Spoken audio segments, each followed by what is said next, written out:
Donc, rebonjour tout le monde. Bienvenue à ce dernier bloc déjà du colloque du REFAD de 2021.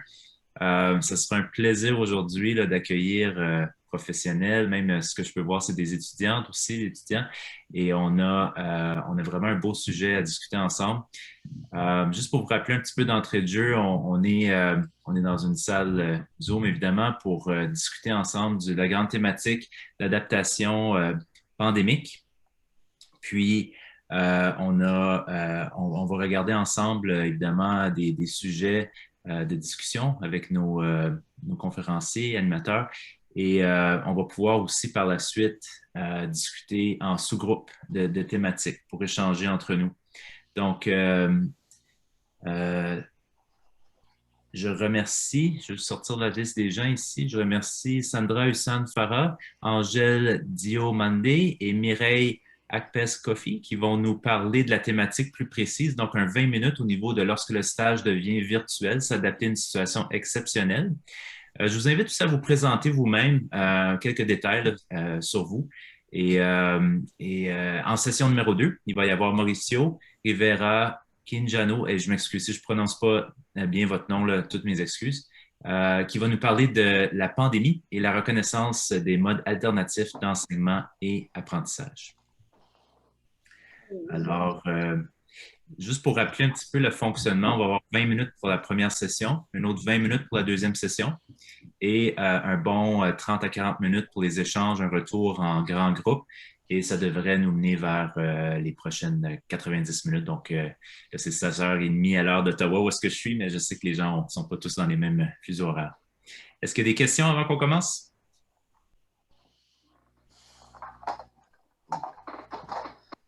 Donc, si je comprends bien, je vais laisser Sandra organiser son partage d'écran. Bon atelier tout le monde. Merci beaucoup. Voilà. Bon atelier tout le monde. Merci beaucoup. Voilà. Hop. Ah, je suis en plein écran. Oh. Ok. J'ai l'impression que ça a figé. Non, c'est bon. Voilà, ça y est. Ok, donc merci à tous d'être là. Donc je vais me présenter, je suis Sandra Sanfara, puis je suis enseignante au Centre collégial de l'Alberta pour le programme en petite enfance.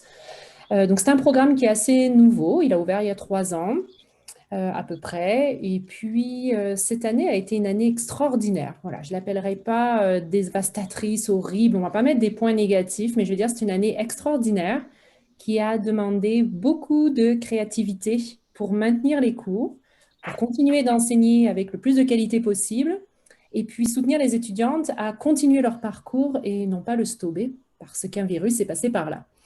Alors, ma présentation aujourd'hui va vraiment parler des stages virtuels. On ne va pas parler des cours théoriques. On va aller plus fort sur les stages virtuels que nous avons créés. J'ai la chance d'être accompagnée deux de mes étudiantes. Donc, il y a Mireille qui fait partie de la nouvelle cohorte qui a démarré en septembre.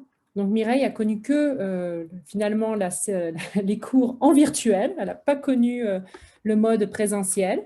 Et elle a eu la chance, on va dire, de participer à un stage virtuel qui était un stage de découverte, qui est le premier stage en fait de la formation.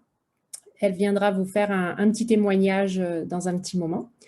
Et puis Angèle, qui est une étudiante, elle, de l'ancienne cohorte, qui va graduer à la fin de ce mois-ci, qui va obtenir donc son diplôme d'éducatrice superviseur en petite enfance, donc future directrice de garderie, et qui a connu le mode virtuel pour le stage l'été dernier. Puis vous allez comprendre un peu celui-ci, la petite spécificité qui a été en fait de s'adapter très très vite, en très peu de temps, pour soutenir les étudiantes à poursuivre en fait, encore une fois, leur formation.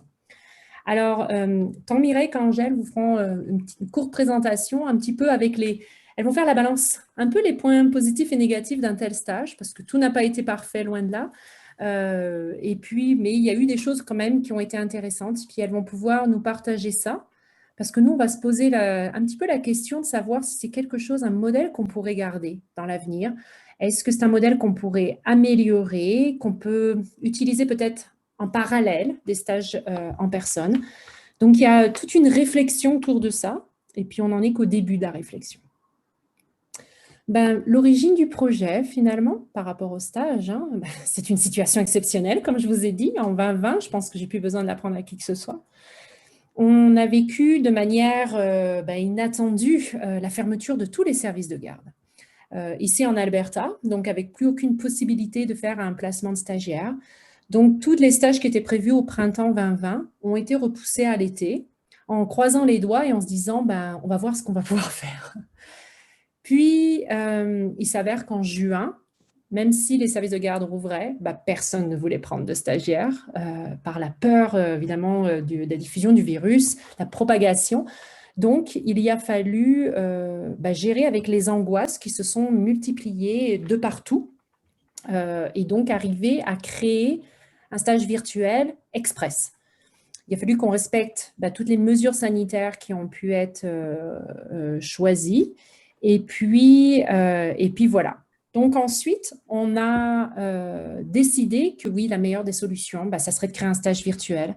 On protège les employés des services de garde, on protégera les enfants et on protégera avant tout nos étudiantes, puis exceptionnellement aussi les enseignants quand même, parce que on fait des visites sur les lieux de stage. Donc on s'est dit, OK, on va trouver une solution.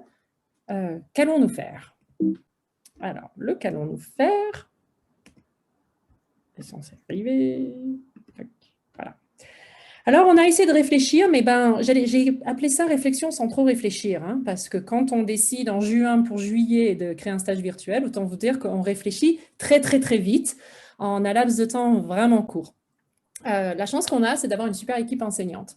On est 3 enseignantes principales, puis le responsable est venu nous voir en disant « J'ai une super belle idée, je suis sûre que vous allez adorer ». Donc, quand on arrive avec une idée positive, on se dit « Ok, pourquoi pas ». Eh bien, la super bonne idée, donc, c'était de créer un stage virtuel de 6 semaines qui correspondrait vraiment à un temps plein, donc 40 heures semaine sur 6 semaines, où on aborderait 3 thématiques selon les cours qu'elles avaient poursuivis juste avant. Il faut savoir que ce stage, c'est le deuxième stage en petite enfance qui permet vraiment d'être dans l'action. Donc, arriver à interagir avec les enfants, créer de la planification, des observations de qualité, agir sur l'environnement. Donc, autant vous dire, toutes ces formes-là, c'est autant de défis. Et puis, ce qui nous semblait important, c'était surtout de supporter la continuité des étudiantes dans leur parcours. Si elles ne faisaient pas ce stage, elles pouvaient perdre quasiment une année au complet. Et une année au complet, autant vous dire que c'est beaucoup pour des étudiantes. Alors, on a décidé de faire action. Alors, voilà notre action. Eh bien, on a découpé 3 sections de stage, à raison de 2 semaines par section. On a créé ce fameux module observation qui est très important pour nous en petite enfance. Donc, les 2 premières semaines, elles ont travaillé sur des observations. Puis, je vais vous amener concrètement dans le cours. Vous allez mieux comprendre comment on fait des observations virtuelles. Puis après, la continuité, c'était de faire des interventions en lien avec les observations. Donc, elles ont planifié beaucoup, beaucoup. Puis, elles ont terminé sur le module environnement qui, finalement, c'était travailler sur l'espace, un groupe, comment on répartit les zones, comment on les améliore et on les rend vivantes. Donc, tous ces 3 modules-là, en fait, ont repris les objectifs des cours théoriques qu'elles avaient suivis juste avant. Et on a vraiment, du coup, fixé tous les apprentissages sur ça. On a évincé d'autres points, comme la communication avec les parents ou des choses comme ça qui étaient plus ciblées. On les a juste survolées à peine parce que ce n'était pas possible à ce moment-là de pouvoir le faire, bien sûr. Donc, on a réadapté les objectifs du stage. Alors, on va aller sur la petite visite guidée. Donc là, je vous ai juste mis pour l'instant la première page, mais on peut aller encore dans le cours parce que j'ai encore accès. Alors, on va pouvoir y aller, même s'il date de l'été dernier. Juste pour information, comme on a changé entre-temps de plateforme, j'avais une crainte que je n'ai pas encore accès, mais merci Lise, elle est encore là. Mon cours existe encore. Donc, en fait, là, c'est simplement une page pour vous donner une idée. Mais comme vous pouvez voir, je vous montre avec le curseur, donc on a ces 3 parties ici. Donc, la partie observation, puis intervention et environnement. Donc, elles avaient tout sur la plateforme pour avoir les consignes, les ressources théoriques, les vidéos dont elles pourraient avoir besoin pour faire leurs observations, les dépôts de devoirs, tout se faisait directement sur cette plateforme-là. les liens Zoom parce qu'on a ajouté aussi des rencontres avec les enseignantes. Donc, par exemple, moi, j'enseignais les 2 premières semaines avec l'observation. Donc, elles m'ont vue à raison de 3 fois, où on pouvait faire le point, des débats en équipe, j'allais dire, et puis voir si ça allait bien, si elles survivaient à ce rythme-là. Alors, je vais couper mon partage 1 minute. Je suis obligée de changer d'écran pour aller directement sur le cours. Voilà. Alors, pour expliquer un petit peu, donc effectivement, on a fait une petite présentation, on leur expliquait, elles avaient accès à leur syllabus, elles pouvaient voir à quoi ça ressemblait, bien évidemment. Hop, je vais changer ça de côté, voilà. Donc après, on intervenait sur cette fameuse partie observation qui était finalement une petite présentation. Donc, je me suis amusée à faire une petite introduction. On pouvait voir la partie intervention, ma collègue avait fait aussi une petite introduction, idem pour ma collègue qui faisait l'environnement. Donc, c'était vraiment nos touches à nous, nos couleurs à nous. Puis les étudiantes ont retrouvé nos couleurs, comme si on parlait. Chacune, on a créé nos propres couleurs dans le cours. Alors, ça ne fait pas forcément un cours très uniforme parce qu'on a 3 personnalités différentes, mais en même temps, ça restait un petit peu, on trouvait convivial. Elles nous retrouvaient. Ce n'était pas complètement anonyme et on pensait que c'était plus simple pour elles. Donc, on réexplique l'observation et en fait, j'ai découpé ces 2 semaines finalement en 10 capsules, une par jour. Donc, elles avaient à faire un travail, puis je vais parler que de ma partie, je ne parlerai pas de la partie de mes collègues pour ne pas vous perdre à l'intérieur. Donc, je vous prends l'exemple de cette première journée. Donc, elles savaient que le jour 1, donc on avait une rencontre et on avait une petite référence théorique. Donc, on commence toujours avec un peu de théorie, on replace un peu le concept de l'observation, on rafraîchit tout ce qu'elles ont déjà vu normalement et qu'elles n'ont pas dû oublier. Puis après, on allait vraiment travailler sur des outils d'observation. Donc, nos outils d'observation, je vais cliquer sur un lien. En fait, c'était des vidéos. Il y a des vidéos libres d'accès dans le développement de l'enfant. Donc, comme vous pouvez voir sur mon écran, mais je vous l'allume pas parce que ça fait plein de bruit. C'est des petits enfants qui racontent plein de choses, donc c'était assez vivant. Mais cette vidéo-là, en fait, c'est une observation. Aucun adulte interagit ou parfois les éducatrices du groupe. Et elles devaient faire donc cette observation. C'est des vidéos qui allaient de 2-3 minutes à 15-20 minutes. C'est pour ça que parfois, il y avait une seule vidéo à regarder. Parfois, il y en avait un peu plus. Ça dépendait du temps. Et elles avaient du coup des objectifs très précis pour répondre à la grille d'évaluation, pour répondre au temps d'observation. Donc voilà, donc ça c'est un petit peu la plateforme. Donc chaque semaine, elles allaient à l'intérieur de ça pour pouvoir… Alors la partie environnement était plus complexe parce que là, on devait vraiment les faire aller finalement dans un service de garde, mais sans y aller. C'est encore plus complexe, il n'y a pas de vidéo à l'appui. Donc elles ont eu un gros travail de recherche, comme vous pouvez voir, avec beaucoup de contenu, des vidéos qui expliquent comment utiliser l'environnement, etc. Et elles avaient là un gros projet de 2 semaines au complet. Donc ça, c'est la première partie finalement.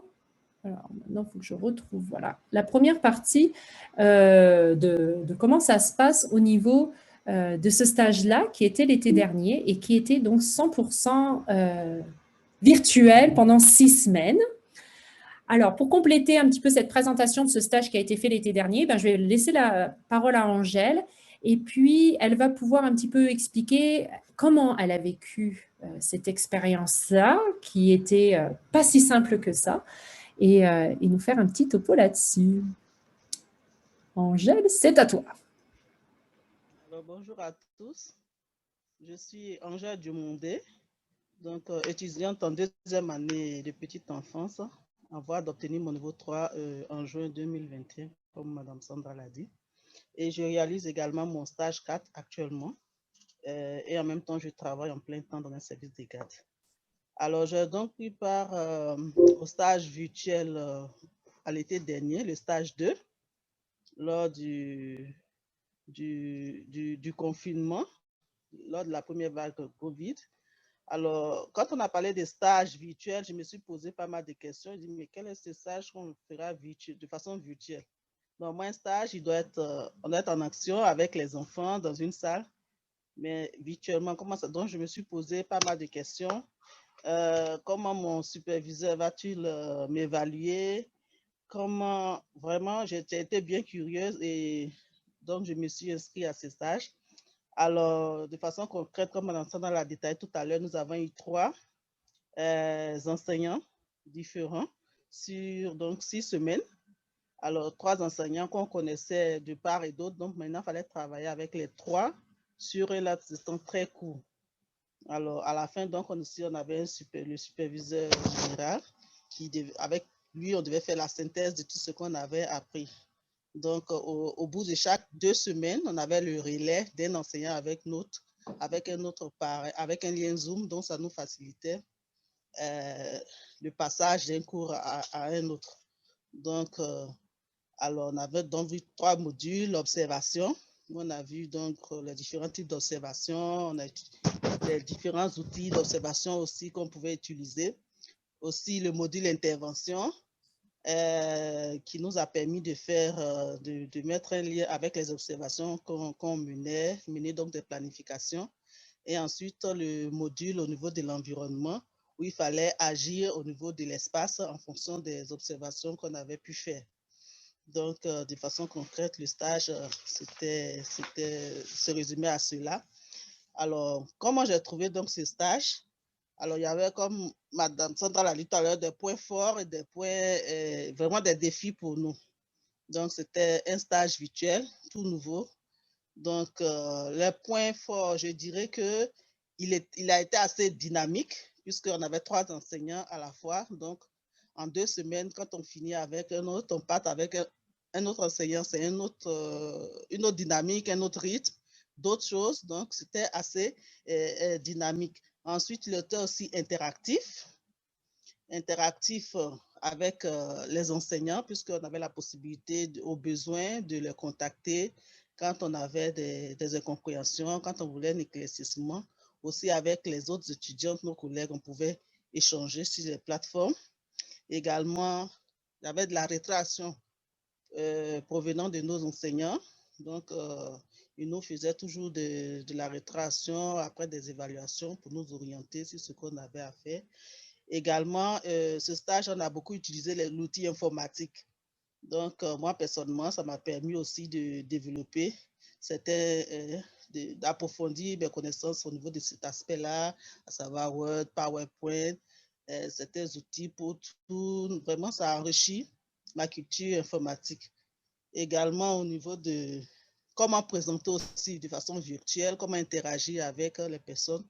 On n'est pas physiquement ensemble, mais on se parle. Donc, comment ça enrichit aussi ma culture en ce sens-là. Également, de la recherche pour enrichir mes interventions. J'ai fait assez de recherches aussi au niveau virtuel, Internet. Il fallait faire des recherches à son propre niveau.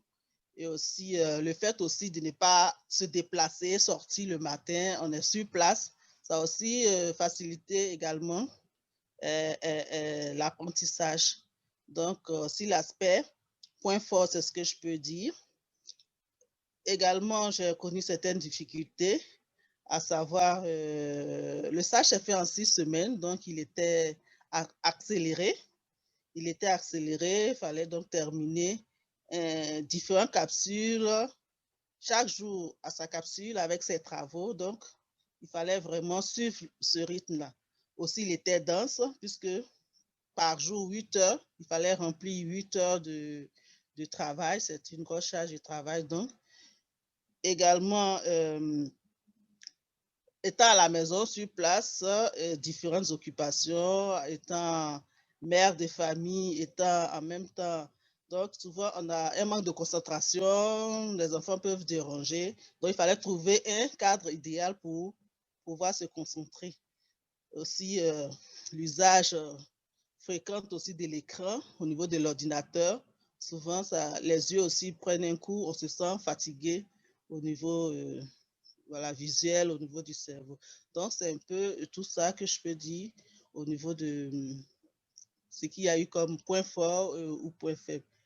Et comment je me suis adaptée donc à ce stage, je dirais que je faisais l'effort chaque jour de suivre le rythme, de ne pas prendre de retard. parce que ça allait impacter sur la suite des cours. Donc, il fallait faire le maximum quotidiennement pour pouvoir être à jour au niveau de ces travaux. Et puis, suivre aussi les indications, les consignes données par les enseignants, assimiler le module et être en permanence en contact avec eux pour pouvoir me guider. Également, ce stage-là, il faut savoir que ça m'a beaucoup apporté. Ce que je peux dire, en fonction des 3 modules qu'on a vus, ça m'a permis de faire aussi un lien entre ces 3 modules-là, quant à l'observation, l'intervention, l'environnement. J'ai vu le lien étroit qu'il y avait entre ces 3 thématiques-là au niveau de la pratique, notre pratique professionnelle. Donc, ça m'a permis forcément d'impacter ma pratique professionnelle, mes interventions au niveau des enfants. Ça m'a beaucoup aidé en ce sens. Aussi au niveau de la rigueur, la discipline, quant à l'organisation, la manière de recevoir ce cours, de s'organiser. Ça m'a permis également de plus être rigoureuse et puis avoir de la discipline. Donc, avec tous ces éléments, à la fin, j'ai pu faire une comparaison entre les stages en personne que j'avais pu faire bien avant et ce stage virtuel. C'est vrai que chacun a ses avantages et inconvénients. Le stage virtuel, nous sommes en interaction, contact direct avec les enfants, avec son superviseur. On peut s'appuyer sur ces derniers pour souvent avoir des notations immédiates. La charge de travail souvent aussi est plus ou moins moindre, plus on fait l'essentiel par rapport au temps de stage. Quant au stage virtuel, il n'y a pas d'interaction forcément. Nous sommes en retrait par rapport à l'action. Donc, et puis aussi, la charge de travail devient énorme puisque tu es à la maison, souvent on dit 8 heures, mais au-delà des 8 heures, souvent, il se trouve qu'on peut aller. Et puis, voilà, l'étudiant devient aussi plus responsable dans ce qu'il a fait comme travail. Donc, de façon globale, c'est ce que je peux rendre comme témoignage concernant mon expérience avec le stage virtuel auquel j'ai pris part l'été dernier. Je vous remercie. Merci beaucoup, Angèle. Alors, il y a Olivier qui nous tient au courant qu'il reste que quelques minutes et là, je suis complètement en panique. Alors, on va y arriver. Merci beaucoup, Angèle, pour ton témoignage. Elle est toujours très sincère. C'est pour ça que j'ai demandé à Angèle de venir. Elle a minimisé le côté intense, mais croyez-moi qu'elle l'a vécu de manière très, très intense. La suite, donc on a fait un deuxième format. Celui-ci était le format temps plein, puis à l'hiver, on avait accès au service de garde, ils étaient revenus, tout était ouvert, mais notre nouvelle cohorte dont Mireille fait partie devait réaliser leur premier stage. Et leur premier stage, c'est un stage intégré, c'est-à-dire que tous les vendredis, pendant la session d'hiver, ils doivent se rendre sur leur lieu de stage. Donc, ce qu'on s'est dit, encore une fois, c'est qu'en même temps, on avait aussi des stages 3 qui devaient être sur place, puisque là, elles sont au niveau du diplôme. Et étant donné que les services de garde, la moitié nous répondaient à la négative pour accueillir des stagiaires, ben on s'est dit, allez hop, on repart en stage virtuel avec cette nouvelle cohorte qui, de toute façon, a démarré en mode virtuel. Et nous allons proposer un format un peu différent, puisque cette fois-ci, on va parler de stages donc, intégrés à chaque vendredi. Ce qu'on a désiré faire, c'est qu'on a créé un partenariat ici avec la Fédération des parents francophones de l'Alberta qui supervise beaucoup de centres francophones en Alberta. Puis, on sait qu'en dehors d'Edmonton, dans leur garderie, mais ils ont des caméras, puisque leurs agents de soutien ne peuvent pas toujours se rendre. Alors, elles font souvent des observations avec des caméras à l'intérieur. Elles préviennent quand elles observent. Les parents ont déjà signé des accords. Tout était fait en bonne et due forme. Donc, en fait, nous, on a créé un partenariat avec eux pour avoir accès à leurs caméras. Et on a sélectionné 3 services de garde à Lloydminster, à Red Deer et à Airdrie. Et donc, comment ça s'est passé? Une fois qu'on a fini avec eux tous les accords, que les parents ont signé aussi un nouvel accord pour dire que ils sont d'accord que des étudiantes et des enseignantes viennent en plus regarder en plus des employés de la FPFA. Une fois que ces formalités-là ont été faites, et elles ont plutôt été bien accueillies, eh bien, nous avons organisé un calendrier. Donc, chaque vendredi, on allait visiter un centre différent sur un créneau horaire très précis. On a découpé la journée selon les routines des services de garde. Puis l'idée, c'était que les étudiantes puissent voir à chaque fois une routine différente, dans 3 lieux différents finalement. Alors, donc on a fait tout ce calendrier qui a été validé. Donc on peut avoir l'accueil du matin, on peut avoir la sieste, on peut avoir les départs, bien sûr, la collation, activités, etc. On a créé donc tous les liens Zoom par la fédération, puisque c'est eux qui ont accès aux caméras, et ils nous ont fait des partages. Donc il y a eu un peu d'intermédiaire dans l'histoire. On a créé du coup une plateforme sur eClass qu'on utilise ici au CCA, une plateforme de cours à part entière où on a intégré tous ces éléments-là. Donc, je ne suis pas sûre que j'aurai le temps de vous montrer la plateforme un peu plus fort, mais là, vous avez au moins un petit screenshot. Donc, chaque élément, en fait, jour 1, représentait un service de garde et un créneau horaire. À l'intérieur, il y avait la thématique, des éléments théoriques, bien sûr, le lien Zoom pour se connecter. Et puis, à chaque fois, à chaque connexion, il y avait forcément une activité à réaliser qui était notée. On avait aussi créé un forum de discussion à l'intérieur, si les étudiantes voulaient dialoguer aussi entre elles. Puis, elles retrouvaient tout un tas de documents comme le guide du stagiaire, comme le syllabus du cours, tout ce qu'elles avaient besoin pour suivre leur cours plutôt bien. Et puis, donc j'étais l'enseignante et évidemment, j'étais là à chaque fois avec le Zoom. Je me connectais avec elles, je prenais les présences et elles savaient. Et puis, j'animais le forum pendant ce temps de Zoom, où je leur demandais des fois de focaliser leur attention sur tel ou tel sujet. Ça, c'était volontaire, juste pour dynamiser l'observation. Alors, on va vite aller à Mireille, volontairement, comme il me reste très peu de temps. Donc, Mireille, peux-tu partager ton expérience rapidement? Oh, OK. Honorables invités, bon après-midi à tous. Je suis Mireille Akpes Kofi et j'ai eu le privilège d'effectuer mon stage de façon virtuelle. Comme on est pris par le temps, je vais donner quelques idées sans toutefois rentrer dans plusieurs détails. Bien, je vais vous épargner de quelques détails. En fait, ce stage, c'était d'abord un stage d'observation pour nous permettre d'avoir la main mise sur le travail, en fait, d'éducatrice, parce qu'on rentrait maintenant dans le milieu. Il était difficile pour nous de nous adapter sans toutefois connaître l'enfant, comment interagir avec l'enfant. Donc, ce stage-là nous a vraiment permis d'être en contact avec d'autres personnes qu'on ne connaissait pas et de voir ce que chaque enfant faisait chaque jour. C'était un peu difficile au départ parce qu'un stage virtuel, pour une personne qui n'est pas éducatrice, c'est un peu difficile. Comment s'adapter? Moi, j'ai appelé ce stage-là le stage d'adaptation parce que souvent, on avait des problèmes de connexion, la connexion qui était instable et soit le host du Zoom n'était pas là, la fermeture des services de garde, il y avait beaucoup de choses qui rentraient en ligne de compte. Mais il faut dire que tout le monde voulait tellement aussi ce stage. Et puis, merci à nos professeurs du centre collégial qui ont mis tous les moyens à notre disposition. Le côté moral, c'est-à-dire, souvent, ce n'est pas facile dans cette période de pandémie. Pendant que tu travailles à une heure précise de la journée, tu dois quitter ton lieu de travail et aller te mettre dans un endroit. Souvent, on n'a même pas de place. Mais on trouvait toujours le temps de pouvoir répondre à ce stage-là.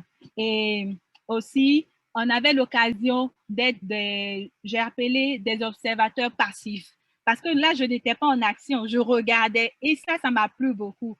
Parce que souvent, lorsqu'on est en action, on n'a pas le temps de regarder les petits détails. Voilà, c'est pour ça que j'ai vraiment aimé ce stage. Bien vrai, il y a eu beaucoup de difficultés au niveau de la connexion, l'instabilité. On a pu réaliser nos stages et puis on a pu avancer. C'est le plus important. Et si je devais refaire ce stage-là, je le referais de la même manière parce que c'est un stage que j'ai vraiment aimé. Merci. Bon après-midi à tous. Merci Mireille. Mireille est toujours très enthousiaste dans tout ce qu'on propose. Alors, elle est toujours heureuse à chaque fois qu'on lui propose des choses. Elle est toujours partante. Ce qui est vrai, et je peux le reprendre, effectivement, les défis techniques ont vraiment été assez importants sur leur stage puisqu'on fonctionnait par un Zoom qui n'était pas le nôtre, mais celui de notre partenaire. Puis c'est vrai que parfois, les partenaires se retrouvaient bloqués, ne pouvaient pas ouvrir le Zoom. On a prévu des systèmes D, c'est arrivé par 2 fois, où les vidéos que j'avais utilisées, les vidéos d'observation que j'avais utilisées pour le stage d'Angèle, donc le stage de l'été dernier, et bien qui sont libres d'accès, je les ai implantées dans ce cours-là à la place d'avoir une observation directe. et je gardais la thématique qui était prévue, mais avec du coup, des vidéos de d'autres garderies d'ailleurs. Et puis voilà. Il faut aussi préciser, et je pense que je vais le remettre dans le partage, enfin, je ne l'avais pas mis tout à l'heure, mais il faut préciser aussi que pendant ce stage-là, pour qu'elles aient de l'interaction avec des éducatrices diplômées, eh bien, on a organisé des rencontres presque individuelles. En tout cas, une éducatrice de niveau 3 rencontrait 2 à 3 étudiantes et on a organisé ça plusieurs fois à l'intérieur de cette session-là. Et les étudiantes arrivaient avec 4, 5 questions à peu près. Elles se mettaient assez d'accord et elles posaient les questions en direct à l'éducatrice, donc évidemment virtuellement. Puis suite à ça, elles devaient me faire un compte-rendu. Mais ça leur permettait d'avoir des questions très pratiques sur la profession, sur comment mener ce travail d'éducatrice. Et certaines questions étaient aussi, par temps de pandémie, comment on fait d'être en contact avec les enfants, puis garder ce contact social-là. Alors, c'était un stage effectivement assez particulier, un peu intense, parfois un peu stressant, là je vais parler plus pour moi, parce que les défis techniques n'étaient pas toujours simples. Alors, un peu pour conclure, si c'était à refaire, je pense qu'il faut qu'on l'envisage maintenant. On ne sait pas de quoi l'avenir est fait, donc maintenant on va se dire qu'on va être paré pour réfléchir à nos prochaines pratiques. Si c'était à refaire, les points positifs ont véritablement été autour aussi de la flexibilité du stage. C'est-à-dire que là, des étudiantes internationales, on imagine, qui sont bloquées par chez elles, peuvent réaliser ces stages-là. Elles peuvent continuer la progression. Ces stages peuvent être faits un peu partout dans le Canada, quelque part, si on crée des accords. Ça peut être fait, je pense, au stage de l'année dernière à l'été. Les travaux peuvent être faits durant la journée, un peu à n'importe quel moment, selon l'emploi du temps de chaque étudiante. Ce qui compte, c'est de respecter la date limite des dépôts de devoirs. C'est une chance aussi d'avoir des observations très diversifiées, parce qu'elles ont eu accès, alors pour le stage de l'été dernier, à des vidéos qui viennent de garderies très différentes, et pour le stage de cet hiver, à 3 garderies qui fonctionnent très différemment. On a évidemment sécurisé chaque personne qui devait faire ce stage-là ou qui était en contact avec les stagiaires, et ça, c'est important. Puis, ça a permis de poursuivre évidemment cette formation-là. On ne s'est pas arrêté. Au contraire, elles ont pu poursuivre leur cursus, valider, et maintenant, elles sont toutes en train de faire actuellement leur stage temps plein, mais en personne, dans des services de garde. Toutes les deux sont en stage temps plein. Les points améliorés, il y en a toujours. L'intensité des travaux, surtout pour le stage à l'été dernier. À chaque jour, elles avaient des travaux à rendre. Donc, il fallait visualiser, lire, avoir du contenu, parce qu'on avait cette optique de devoir combler 8 heures. Et pour que le gouvernement reconnaisse le stage, il fallait qu'on comble 8 heures. Sauf que 8 heures dans un service de garde, en interaction avec les enfants, ce n'est pas le même 8 heures que de la théorie pure et de la réflexion. Et ça, c'est quelque chose qu'on doit reprendre en considération très fortement si on doit le refaire. Ce qui est certain, c'est qu'il y avait un manque d'interaction, j'allais dire spontanée puis directe avec les professionnels et je devrais ajouter aussi les enfants, bien sûr. Puis tous les défis techniques qu'on a pu avoir, les intermédiaires, ce n'est pas toujours évident quand on veut que ça fonctionne bien. Donc voilà, j'ai terminé, presque dans les temps. Je suis désolée, Olivier. Merci beaucoup, Sandra. Et aucun problème. Je ne voulais pas non plus interrompre les beaux témoignages et vos partages. Donc, un grand merci, Sandra. Je ne veux pas oublier, évidemment, les deux étudiantes, Angèle et Mireille.